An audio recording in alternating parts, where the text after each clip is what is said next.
Good evening money persons, welcome to daily money show number 795. ఈరోజు daily money షోలో updates గురించి మనం మాట్లాడుకునే ముందు ఇప్పుడు రిజల్ట్ సీజన్ స్టార్ట్ అయింది కదా, దీంతో మార్కెట్ క్లోజ్ అయిన తర్వాత వచ్చేటువంటి ఇంపార్టెంట్ రిజల్ట్స్ ఏవైతే ఉంటాయో ఆ రిజల్ట్స్ అన్నిటిని కవర్ చేస్తూ next day morning market open అవ్వకముందే మన ఛానల్లో ఒక వీడియోని రిలీజ్ చేస్తున్నాం. ఒకవేళ మీరు ఎవరైనా రిజల్ట్స్ వీడియోని ఫాలో అవ్వట్లేనట్లయితే ఫాలో అవడానికి ప్రయత్నించండి. నిన్న night already Reliance Industries, Tejas network, హ్యాస్టన్ అగ్రో ప్రొడక్ట్స్ ఇటువంటి రిజల్ట్స్ అయితే వచ్చాయి.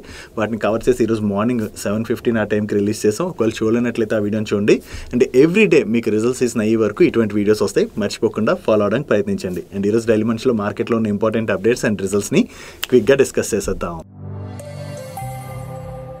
ముందుగా మార్కెట్ అప్డేట్ చూసినట్లయితే ఈరోజు సెషన్లో సెన్సెక్స్ 89 పాయింట్స్ పెరిగి 73,738 పాయింట్స్కి క్లోజ్ అయినట్లయితే నిఫ్టీ 31 పాయింట్స్ పెరిగి 22,368 పాయింట్స్కి క్లోజ్ అయింది. అండ్ ఈరోజు సెషన్లో మిడ్ క్యాప్ ఇండెక్స్ 0.65% పెరిగినట్లయితే స్మాల్ క్యాప్ ఇండెక్స్ 0.97% పెరిగింది. అండ్ బ్యాంక్ నిఫ్టీ 0.1% పెరిగింది. నెక్స్ట్ నిఫ్టీ విక్స్ ఇండెక్స్, అదే ఇది ఇండియా వాలటాలిటీ ఇండెక్స్. జనరల్లీ ఈ విక్స్ ఎలా రియాక్ట్ అవుతుందంటే ఒక్కోసారి మార్కెట్ ఎక్స్పెన్సివ్ వాల్యుయేషన్స్కి వెళ్ళిపోవడం కానీ, లేదా గ్లోబల్ ఏమైనా అన్సర్టెన్ సిచ్యువేషన్స్ అవి జరిగినప్పుడు ఒక్కసారి విక్స్ పెరుగుతుంటుంది. ఈ విక్స్ పెరుగుతుందంటే అర్థం ఏంటంటే మన మార్కెట్స్ లో కరెక్షన్ కనపడుతుంది అని అర్థం. కానీ ఈ రోజు నిఫ్టీ విక్స్ లోని ఏకంగా 20% ఫాల్ కనపడింది. ఈ ఫాల్ కనపడడానికి వేరియస్ రీజన్స్ అయితే ఉన్నాయి. రీసెంట్ గా మనం చూసినట్లయితే విక్స్ లోని కొంత జంప్ కనపడింది. దానికి రీజన్ మిడిల్ ఈస్ట్ లోని టెన్షన్స్ క్రియేట్ అవడం, ఇరాక్ అండ్ ఇజ్రాయెల్ మధ్యన వార్ జరగచ్చు అని చెప్పి అప్డేట్స్ అవి రావడంతో విక్స్ లో అయితే కొంత జంప్ కనపడింది. కానీ ఇప్పుడు ఈ వార్ యొక్క ఇంపాక్ట్ బాగా తగ్గింది కదా, సో వార్ ఇంపాక్ట్ తగ్గింది కాబట్టి అది మార్కెట్స్ రిలేటెడ్ గా నెగిటివ్ కాదు. దాంతోనే మైట్ బి ఈ రోజు విక్స్ లోని ఇంత ఫాల్ కనపడి ఉండొచ్చు. మీరు ఇక్కడ చూడొచ్చు, కోవిడ్ టైంలో మన మార్కెట్స్ చాలా కరెక్ట్ అయ్యాయి కదా, ఆ టైంలోని విక్స్ లోని ఎంత జంప్ కనపడింది అన్నది. దాని తర్వాత మార్కెట్స్ రికవర్ అవుతుండటంతో విక్స్ లోని అదే రేంజ్ లోని ఫాల్ కూడా కనపడింది. అగైన్ ఎప్పుడైతే మార్కెట్స్ లోని కొంత కరెక్షన్ కనపడొచ్చు అన్న సినారియోస్ క్రియేట్ అవుతాయో ఆ టైంలో విక్స్ లో జంప్ కనపడుతుంటుంది. ఆ ఇష్యూస్ క్లియర్ అయ్యే టైంకి అగైన్ విక్స్ లోని ఫాల్ కనపడుతుంది. ఇప్పుడు కూడా మిడిల్ ఈస్ట్ రీజన్ తోని కొంత విక్స్ లో జంప్ కనపడినా ఈ టెన్షన్స్ తగ్గేసరికి ఈ రోజు విక్స్ లో ఈ విధంగా ఫాల్ కనపడినట్టుగా మనం అర్థం చేసుకోవచ్చు. నెక్స్ట్ రీసెంట్ గా ఎన్ఎస్సి నిఫ్టీ నెక్స్ట్ 50 ఇండెక్స్ లోని ఫ్యూచర్ అండ్ ఆప్షన్ కాంట్రాక్ట్స్ ని లాంచ్ చేసింది కదా. సో ఇది లాంచ్ చేసిన తర్వాత ఈ ఇండెక్స్ లోని యాక్టివ్ పార్టిసిపేషన్ పెంచేందుకు గాను ఇప్పుడు ఎన్ఎస్సి దగ్గర నుంచి ఒక ఇంపార్టెంట్ అప్డేట్ అయితే వచ్చింది. దీనికోసం అని చెప్పి April 24th అంటే రేపటి నుంచి October 31st మధ్యన ఈ ఇండెక్స్ లోని ఫ్యూచర్ అండ్ ఆప్షన్ సెగ్మెంట్ లో ఈ పీరియడ్ లోని ట్రాన్సాక్షన్ చార్జెస్ అయితే వేవ్ ఆఫ్ చేయబోతున్నట్లుగా ఎన్ఎస్సి అనౌన్స్ చేయడం జరిగింది. సో ఇక్కడ ట్రాన్సాక్షన్ చార్జెస్ లేవనుకోండి, చాలా మంది ఇక్కడ ఫ్యూచర్ అండ్ ఆప్షన్ కాంట్రాక్ట్స్ లో ట్రేడ్స్ చేసేటువంటి అవకాశం ఉంటుంది కదా. సో దాని ద్వారా ఇక్కడ యాక్టివ్ పార్టిసిపేషన్ పెంచేందుకు గాను ఎన్ఎస్సి ప్రయత్నిస్తున్నట్టుగా మనం అర్థం చేసుకోవచ్చు. నెక్స్ట్ వరల్డ్ లోనే సెకండ్ లార్జెస్ట్ పిగ్మెంట్ ప్లేయర్ అయినటువంటి హోబాక్ జిఎంబిహెచ్ వాళ్ళు బ్యాంక్రప్సీ ఫైల్ చేస్తున్నట్లుగా అప్డేట్స్ వస్తున్నాయి. వీళ్ళు బ్యాంక్రప్సీ ఫైల్ చేస్తుండటంతో ఈ గ్రూప్ కి చెందినటువంటి ఇండియాలో లిస్ట్ అయినటువంటి కంపెనీ అయిన హోబాక్ కాలరెన్స్ ఇండియా స్టాక్ లోని ఈ రోజు చాలా ప్రెషర్ కనపడింది. నో ఈ హోబాక్ జిఎంబిహెచ్ వాళ్ళు బ్యాంక్రప్సీని ఫైల్ చేయడం వలన మన ఇండియాలోని ఒక కంపెనీకి అయితే అది చాలా బెనిఫిట్ కాబోతుంది, అదే సుదర్శన్ కెమికల్స్. ఎందుకంటే ఈ సుదర్శన్ కెమికల్స్ వాళ్ళు third largest pigment player. So వీళ్ళ కాంపిటేటర్ ఇప్పుడు బ్యాంక్రప్సీని ఫైల్ చేయడంతో గ్లోబల్లీ ఈ కెమికల్ యొక్క డిమాండ్ బాగా పెరుగుతుంది కదా. సో ఆ డిమాండ్ బాగా పెరిగినట్లయితే దానివల్ల సుదర్శన్ కెమికల్స్ వాళ్ళకి ఎక్స్పోర్ట్ మార్కెట్ లోని మంచి ఆపర్చునిటీ క్రియేట్ అవుతుంది. సో దీనివల్ల సుదర్శన్ కెమికల్స్ వాళ్ళకి మంచి బెనిఫిట్ అయ్యేటువంటి అవకాశం ఉండడంతోనే ఈ రోజు సెషన్ లో సుదర్శన్ కెమికల్ స్టాక్ 12% పైనే పెరిగింది.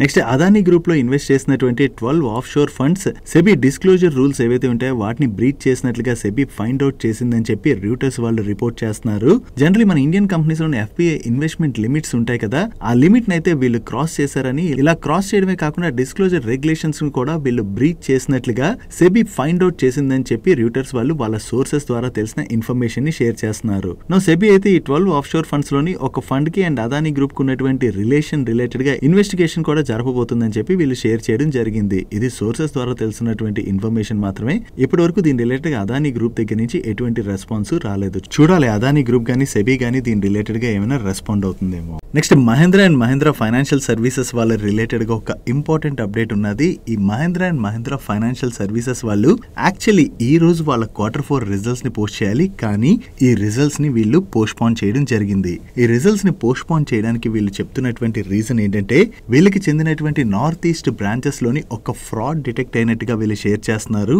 యాక్చువల్లీ ఈ ఫ్రాడ్ ని retail vehicle loans loans disbursements లోని కేవైసీ డాక్యుమెంట్స్ ని ఫోర్జరీ చేయడం ద్వారా చేసినట్లుగా, దీనివల్ల దగ్గరగా కంపెనీ పైన 150 కోట్ల వరకు కూడా ఫైనాన్షియల్ ఇంపాక్ట్ ఉండబోతున్నట్లుగా వీళ్ళు ఎస్టిమేట్ చేస్తున్నామని చెప్పి షేర్ చేస్తున్నారు. సో ఈ ఫ్రాడ్ బయటపడడంతో ఇప్పుడు దీనిపైన ఇన్వెస్టిగేషన్ అయితే జరుగుతున్నదని అండ్ ఇందులో ఇన్వాల్వ్ అయినటువంటి కొంతమందిని ఆల్రెడీ అరెస్ట్ చేసినట్టుగా కూడా వీళ్ళు షేర్ చేయడం జరిగింది. సో సడన్ గా ఈ 150 కోట్ల ఫ్రాడ్ బయటపడడంతోనే ప్రెసెంట్ అయితే వీళ్ళ రిజల్ట్స్ ని పోస్ట్ పోన్ చేసుకున్నారు అండ్ త్వరలో వీళ్ళ కొత్త రిజల్ట్ డేట్ ని అనౌన్స్ చేస్తామని చెప్పి వీళ్ళు షేర్ చేయడం జరిగింది. సో ఈ కంపెనీలో 150 కోట్ల ఫ్రాడ్ జరిగిందంటే వీళ్ళ ఫైనాన్షియల్స్ పైన దాని ఇంపాక్ట్ పడుతుంది కదా.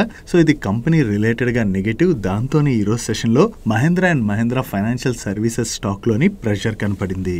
డైలీ మార్కెట్ లో వచ్చేటువంటి ఇటువంటి ఇంపార్టెంట్ అప్డేట్స్ ని మీతో డీటెయిల్ గా షేర్ చేయడానికి మన మనీ పర్స్ టీమ్ ఏవైతే ఎఫర్ట్స్ పెడుతుందో ఆ ఎఫర్ట్స్ కనుక మీకు హెల్ప్ఫుల్ అవుతున్నట్లయితే వీడియోని మర్చిపోకుండా లైక్ చేయడానికి ప్రయత్నించండి.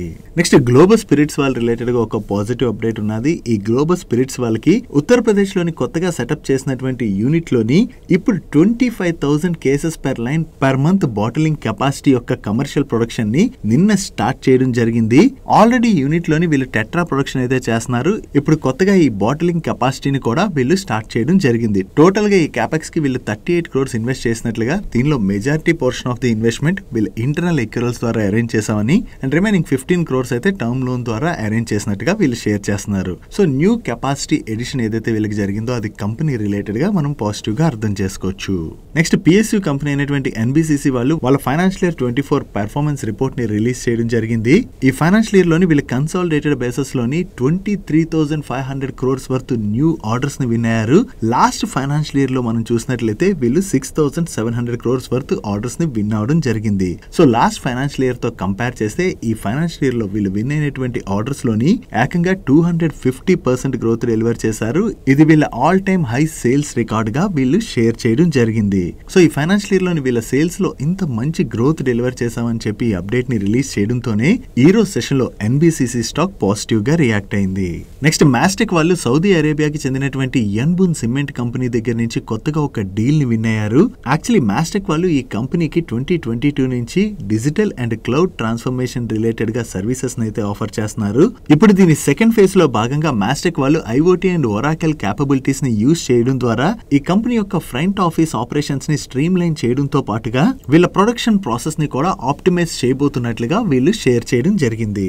మాస్టెక్ వాళ్ళు కొత్తగా ఈ డీల్ విన్ అయ్యారన్న అప్డేట్ తోని ఈ రోజు సెషన్ లో మాస్టెక్ స్టాక్ పాజిటివ్ గా రియాక్ట్ అయింది.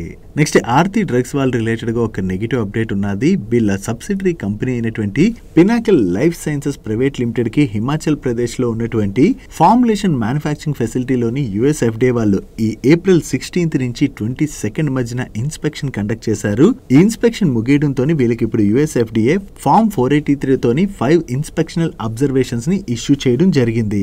సో ఈ అబ్జర్వేషన్స్ ఏవైతే వచ్చాయో అవేవి కూడా డేటా ఇంటిగ్రిటీ రిలేటెడ్ గా ఉన్నటువంటి అబ్జర్వేషన్స్ కాదని కంపెనీ యుఎస్ ఎఫ్డిఏ తోని క్లోజ్ గా వర్క్ చేసి వీటిని అయితే రిజాల్వ్ చేసుకుంటామని చెప్పి షేర్ చేస్తున్నారు. నెక్స్ట్ టాటా మోటార్స్ రిలేటెడ్ గా ఈ రోజు సెషన్ లో సెకండ్ హాఫ్ లో స్మాల్ నెగిటివ్ అప్డేట్ వచ్చింది. వీళ్ళు జాగ్వార్ ల్యాండ్ రోవర్ వెహికల్స్ ని సేల్ చేస్తుంటారు కదా. వీళ్ళు యుఎస్ లో సెల్ చేసినటువంటి ఈ జాగ్వార్ ల్యాండ్ రోవర్ వెహికల్స్ లోని 2,409 వెహికల్స్ ని వీళ్ళు రీకాల్ చేసినట్లుగా మీడియా ప్లాట్ఫామ్స్ రిపోర్ట్ చేస్తున్నాయి. ఈ వెహికల్స్ యొక్క ఎయిర్ బ్యాగ్స్ లోని ఇష్యూ ఉన్నదని దాంతోనే వీళ్ళు రీకాల్ చేశారని చెప్పి షేర్ చేయడం జరిగింది. సో జనరలీ టాటా మోటార్స్ వాళ్ళనే కాదు, ఏవైతే ఓఈఎంస్ వెహికల్స్ ని సేల్ చేస్తుంటాయో ఆ వెహికల్స్ లో ఏదైనా ఇష్యూ ఉన్నదని చెప్పి వీళ్ళు ఫైండ్ అవుట్ చేశారనుకోండి, వెంటనే ఆ వెహికల్ ని రీకాల్ చేసి దానిలో ఏదైతే పార్ట్ ప్రాబ్లం ఉన్నదో ఆ పార్ట్ ని రిప్లేస్ చేసి అగైన్ కస్టమర్స్ కి ఆ వెహికల్స్ ని వీళ్ళు డెలివర్ చేసేస్తుంటారు. సో దీనిలో భాగంగానే ఇప్పుడు టాటా మోటార్స్ వాళ్ళు కూడా ఈ వెహికల్స్ ని రీకాల్ చేసి ఉండొచ్చు. బట్ ఇప్పటి వరకు టాటా మోటార్స్ వాళ్ళ దగ్గర నుంచి అయితే దీని రిలేటెడ్ గా ఎటువంటి అఫీషియల్ కమ్యూనికేషన్ కూడా రాలేదు. నెక్స్ట్ త్వరలో మన కంట్రీలోనైతే జనరల్ ఎలక్షన్స్ జరగబోతున్నాయి కదా. ఈ జనరల్ ఎలక్షన్స్ తో పాటు కొన్ని స్టేట్స్ లోని అసెంబ్లీ ఎలక్షన్స్ కూడా జరగబోతున్నాయి. ఈ ఎలక్షన్స్ లోని ఎమ్మెల్యే ఆర్ ఎంపీగా పోటీ చేసేటువంటి క్యాండిడేట్స్ ఎవరైతే ఉంటారో వాళ్ళు నామినేషన్ వేసే టైంలోని ఎఫిడవిట్ ని సబ్మిట్ చేయవలసి ఉంటుంది. ఈ ఎఫిడవిట్ లోని వాళ్ళకు ఉన్నటువంటి ఆస్తుల వివరాలన్నీ కూడా వాళ్ళు మెన్షన్ చేస్తారు. రీసెంట్ గా మనం చూసినట్లయితే రాహుల్ గాంధీ గారు ఇన్వెస్ట్ చేసినటువంటి స్టాక్ డీటెయిల్స్ అవి బయటకు వచ్చాయి కదా. ఈవెన్ రాహుల్ గాంధీ గారే కాదు, వేరియస్ పొలిటీషియన్స్ ఇన్వెస్ట్ చేసినటువంటి స్టాక్స్ అని వాళ్ళకు ఉన్నటువంటి ఆస్తుల వివరాలు ఇవన్నీ కూడా బయటకు వస్తుంటాయి కదా. No coming to our Telugu states, Andhra Pradesh లో అసెంబ్లీ ఎలక్షన్స్ జరగనున్నాయి కదా. దీనిలో భాగంగా వైఎస్ జగన్మోహన్ రెడ్డి గారు, చంద్రబాబు నాయుడు గారు అండ్ అలాగే పవన్ కళ్యాణ్ గారు వీళ్ళందరూ కూడా వాళ్ళ ఎఫిడవిట్స్ ని సబ్మిట్ చేశారు. దీనిలో వీళ్ళు హోల్డ్ చేస్తున్నటువంటి స్టాక్ డీటెయిల్స్ ని కూడా మెన్షన్ చేయడం జరిగింది. ఒకసారి వీళ్ళు ఏ స్టాక్స్ ని హోల్డ్ చేస్తున్నారు అన్నది మనం ఇప్పుడు చూద్దాం. ముందుగా వైఎస్ జగన్మోహన్ రెడ్డి గారి ఎఫిడవిట్ లోని లిస్టెడ్ స్పేస్ స్పేస్ లో ఉన్నటువంటి కంపెనీస్ లోని జగన్మోహన్ రెడ్డి గారికి ఎటువంటి ఇన్వెస్ట్మెంట్స్ లేవు, కానీ ఆయన వైఫ్ అయినటువంటి భారతి రెడ్డి గారి పేరు మీద NMDC, Asian Paints, Colgate Palmolive, ONGC, Reliance Industries, Jio Financial Services తో పాటుగా సెయిల్ అండ్ అలాగే అల్ట్రాటెక్ సిమెంట్ లాంటి స్టాక్స్ ని హోల్డ్ చేస్తున్నారు.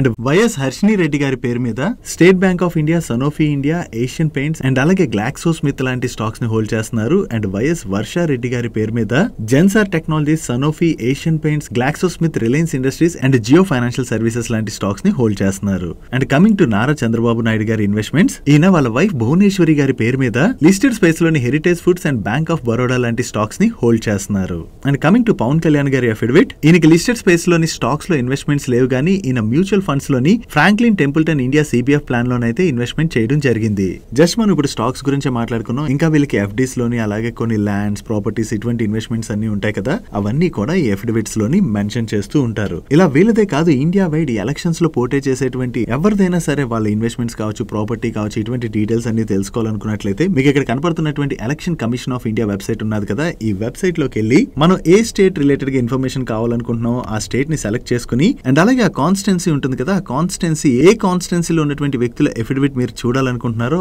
ఆ కాన్స్టిట్యున్సీని మీరు సెలెక్ట్ చేసుకుని జస్ట్ ఫిల్టర్ కొట్టారనుకోండి, అక్కడ పోటీ చేసేటువంటి వ్యక్తుల డీటెయిల్స్ అన్ని కూడా మనకు వస్తాయి. వాళ్ళ ఎఫిడవిట్ ని ఫైల్ చేసినట్లయితే ఆ ఎఫిడవిట్ ని మనం డౌన్లోడ్ చేసుకుని చూసుకోవచ్చు. నెక్స్ట్ కర్పూరం ప్రైసెస్ బాగా పెరుగుతున్నట్లుగా న్యూస్ అప్డేట్స్ వస్తున్నాయి. యాక్చువల్లీ ఇప్పుడు పెరగడమే కాదు, బ్రెజిల్ నుంచి సప్లైస్ బాగా తగ్గడం వలన ఇంకా ప్రైసులు పెరిగేటువంటి అవకాశం ఉన్నదని చెప్పి కూడా మీడియా ప్లాట్ఫామ్ షేర్ చేయడం జరిగింది.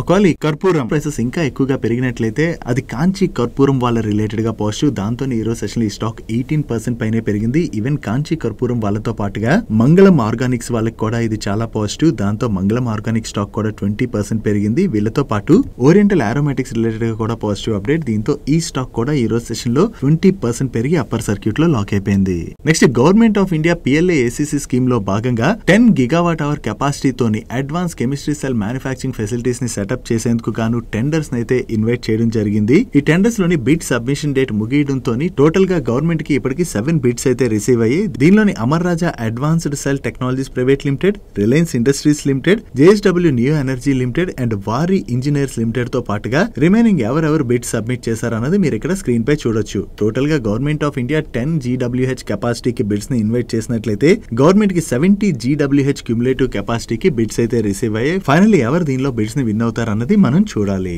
నెక్స్ట్ ఈ రోజు సెషన్ లో వోడాఫోన్ ఐడియా స్టాక్ లో చాలా పాజిటివ్ మూమెంటం కనపడింది కదా. దీనికి 2 రీజన్స్ ఉన్నాయి. ఒకటి ఏంటంటే వీళ్ళు FPO ద్వారా ఫండ్ రైజ్ చేశారు కదా, FPO సక్సెస్ఫుల్లీ క్లోజ్ అయింది. సో FPO ద్వారా వీళ్ళ ఫండ్ రైజ్ చేయడం సక్సెస్ అవడంతో అది వోడాఫోన్ ఐడియా రిలేటెడ్ గా కొంత పాజిటివ్ ట్రిగర్ ప్లే చేసింది. దీంతో పాటుగా MSCI వాళ్ళు ఈ ఆగస్ట్ మంత్ రివ్యూలో భాగంగా వోడాఫోన్ ఐడియాని MSCI ఇండెక్స్ లోని ఇంక్లూడ్ చేయడానికి కన్సిడర్ చేసేటువంటి అవకాశం ఉన్నదని చెప్పి వేరియస్ రీసెర్చ్ అనలిస్టులు షేర్ చేస్తున్నారు. ఒకవేళ వోడాఫోన్ ఐడియాని గానీ ఇండెక్స్ లోని ఇంక్లూడ్ చేసినట్లయితే వోడాఫోన్ ఐడియాలోకి $275 to $280 million వర్త్ ఇన్ఫ్లోస్ వచ్చేటువంటి అవకాశం ఉన్నదని చెప్పి IFL ఆల్టర్నేటివ్స్ వాళ్ళు షేర్ చేయడం జరిగింది. సో వోడాఫోన్ ఐడియాని MSCI ఇండెక్స్ లో యాడ్ చేసినట్లయితే ఈ ఇండెక్స్ ని ట్రాక్ చేసేటువంటి ఫండ్స్ నుంచి ఈ వోడాఫోన్ ఐడియా స్టాక్ లోకి ఇన్ఫ్లోస్ వస్తాయి కదా. ఆ అప్డేట్ రావడంతోనే ఈ రోజు సెషన్ లోని వోడాఫోన్ ఐడియా స్టాక్ లోని మనం పాజిటివ్ మూమెంటం చూసాం. But these are all assumptions. MSCI వాళ్ళ రివ్యూలోని వోడాఫోన్ ఐడియాని యాడ్ చేస్తారా లేదా అన్నది మనం చూడాలి. నెక్స్ట్ విండ్ పవర్ ప్రాజెక్ట్స్ కి ఈపీసీ సర్వీసెస్ ఆఫర్ చేసేటువంటి KP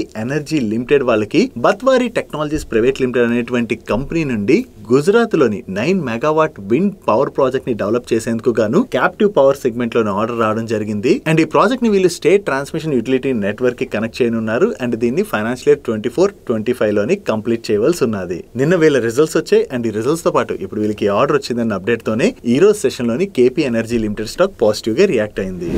next electric equipments manufacture చేసేటువంటి హెచ్పిఎల్ ఎలక్ట్రిక్ స్టాక్ ఈ రోజు మార్నింగ్ నుంచి చాలా పాజిటివ్ గా రియాక్ట్ అయింది కదా. దీనికి రీజన్ ఈ హెచ్పిఎల్ ఎలక్ట్రిక్ వాళ్ళు middle east and African countries కోసం కన్స్యూమర్ ఎలక్ట్రిక్ ప్రొడక్ట్ కేటగిరీలోని హెచ్పిఎల్ ఫ్యాన్స్ ని లాంచ్ చేయడం జరిగింది. అండ్ ఈ ఫ్యాన్స్ ని లాంచ్ చేయడం ద్వారా డొమెస్టిక్ అండ్ ఇంటర్నేషనల్ మార్కెట్స్ లోని ఏదైతే డిమాండ్ పెరుగుతున్నదో ఆ డిమాండ్ అయితే క్యాటర్ చేయబోతున్నట్టుగా వీళ్ళ మేనేజ్మెంట్ చెప్తుంది. సో వీళ్ళు కొత్త ప్రొడక్ట్ ని లాంచ్ చేయడం ద్వారా వీళ్ళ సేల్స్ పెంచుకోవడానికి ప్రయత్నిస్తున్నారు కదా. అది కంపెనీ రిలేటెడ్ గా పాజిటివ్. దాంతో ఈ రోజు సెషన్ లో హెచ్పిఎల్ ఎలక్ట్రిక్ స్టాక్ పాజిటివ్ గా రియాక్ట్ అయింది.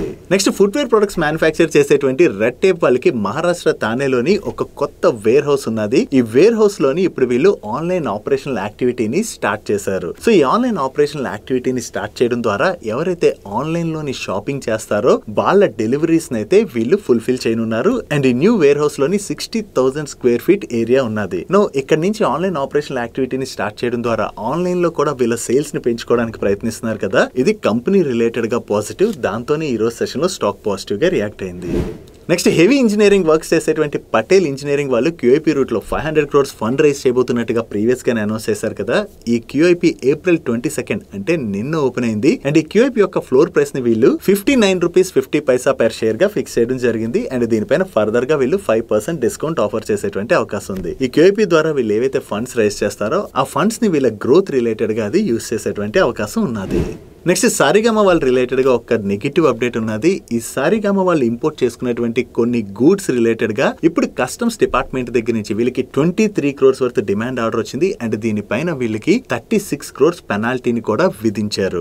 దీని రిలేటెడ్ గా వీళ్ళ మేనేజ్మెంట్ స్పందిస్తూ వీళ్ళకి ఏదైతే ఈ ఆర్డర్ వచ్చిందో దీన్ని అయితే వీళ్ళు కంప్లీట్ గా ఎగ్జామిన్ చేస్తున్నామని అండ్ దీనికి అగెనిస్ట్ గా వీళ్ళైతే అపీల్ చేసుకోబోతున్నట్లుగా షేర్ చేస్తున్నారు. వీళ్ళైతే అపీల్ చేసుకుంటామని చెప్తున్నారు. వీళ్ళు అపీల్ చేసుకున్న తర్వాత ఫైనల్ గా వర్డిక్ట్ ఏమొస్తుంది అన్నది మనం చూడాలి. ఒకవేళ ఫైనల్లీ వీళ్ళు పే చేయాలని కనుక వర్డిక్ట్ వచ్చినట్లయితే అది కంపెనీ రిలేటెడ్ గా మనం కొంత నెగిటివ్ గా అర్థం చేసుకోవచ్చు. నెక్స్ట్ ఆర్తి సర్ఫెక్టెన్స్ వాళ్ళ నెంబర్స్ వచ్చి లాస్ట్ ఇయర్ సేమ్ క్వార్టర్తో కంపేర్ చేసిన ప్రీవియస్ క్వార్టర్తో కంపేర్ చేసిన ఈ క్వార్టర్లో వీళ్ళ టాప్ లైన్ లో మంచి గ్రోత్ డెలివర్ చేశారు. బట్ ఈ క్వార్టర్లోని వీళ్ళ ఎక్స్పెన్సెస్ బాగా పెరగడంతో పాటు ట్యాక్స్ ఎక్స్పెన్సెస్ కూడా కొంచెం ఎక్కువగానే పెరగడంతో లాస్ట్ ఇయర్ సేమ్ క్వార్టర్తో కంపేర్ చేసిన ప్రీవియస్ క్వార్టర్తో కంపేర్ చేసిన ఈ క్వార్టర్లో వీళ్ళ ప్రాఫిట్ లోని డ్రాప్ కనిపిస్తుంది. ఈ నెంబర్స్ కొంచెం వీక్ గా ఉండడంతోనే ఈ రోజు సెషన్ లో ఆర్తి సర్ఫెక్టెన్స్ స్టాక్ లోని ప్రెషర్ కనపడింది. నెక్స్ట్ ఆదిత్య బిర్లా మనీ వాళ్ళ నెంబర్స్ కూడా వచ్చి లాస్ట్ ఇయర్ సేమ్ క్వార్టర్తో కంపేర్ చేసిన ప్రీవియస్ క్వార్టర్తో కంపేర్ చేసిన ఈ క్వార్టర్లోని వీళ్ళు ఆపరేటింగ్ రెవెన్యూలో మంచి గ్రోత్ డెలివర్ చేశారు. అండ్ లాస్ట్ ఇయర్ సేమ్ క్వార్టర్లోని వీళ్ళు 7.36 crores ప్రాఫిట్ జనరేట్ చేసినట్లయితే ప్రీవియస్ క్వార్టర్లోని 15.14 crores ప్రాఫిట్ జనరేట్ చేయడం జరిగింది. అండ్ ఈ క్వార్టర్ కి వీళ్ళ ప్రాఫిట్ 16.46 crores కి పెరిగింది. సో ఓవరాల్ గా టాప్ లైన్ లో చూసినా బాటమ్ లైన్ లో చూసినా వీళ్ళ నెంబర్స్ లో మంచి గ్రోత్ డెలివర్ చేశారు. And coming to segment wise performance ఈ క్వార్టర్లోని వీళ్ళ broking segment revenues loan and wholesale debt market segment revenues లో కూడా మంచి గ్రోత్ డెలివర్ చేయడం జరిగింది. అండ్ అలాగే ఈ 2 సెగ్మెంట్స్ ప్రాఫిట్స్ లో కూడా ఈ క్వార్టర్ లో వీళ్ళు మంచి గ్రోత్ డెలివర్ చేశారు. ఓవరాల్ గా ఈ క్వార్టర్ లో వీళ్ళ నెంబర్స్ బాగుండటంతోనే ఈ రోజు సెషన్ లో ఆదిత్య బిర్లా మనీ స్టాక్ 5% పెరిగి అప్పర్ సర్క్యూట్ లో లాక్ అయిపోయింది. That's it for today's daily munch. ఈ రోజు డైలీ మంచ్ లో మేము షేర్ చేసిన ఇన్ఫర్మేషన్ మీకు నచ్చినట్లయితే ఈ వీడియోని లైక్ చేయండి. అండ్ ఈ video me friends and family members helpful అవుతుంటే ఈ వీడియోని వాళ్ళకి షేర్ చేయండి. అండ్ మీరు ఇదే ఫస్ట్ టైం మన మనీ పర్ ఛానల్ కి వచ్చి ఛానల్ ఇంకా సబ్స్క్రైబ్ చేయలేనట్లయితే ఇక్కడ ఉన్న ఛానల్ లోగో మీద క్లిక్ చేసి ఛానల్ సబ్స్క్రైబ్ చేస్తూ పక్కన ఉన్న బెల్ ఐకాన్ లోని ఆల్ నోటిఫికేషన్స్ యాక్టివేట్ చేసుకోండి. నేను చంద్రశేఖర్ పత్రి మరొక ఇంట్రెస్టింగ్ వీడియోతో కలుద్దాం. Good night.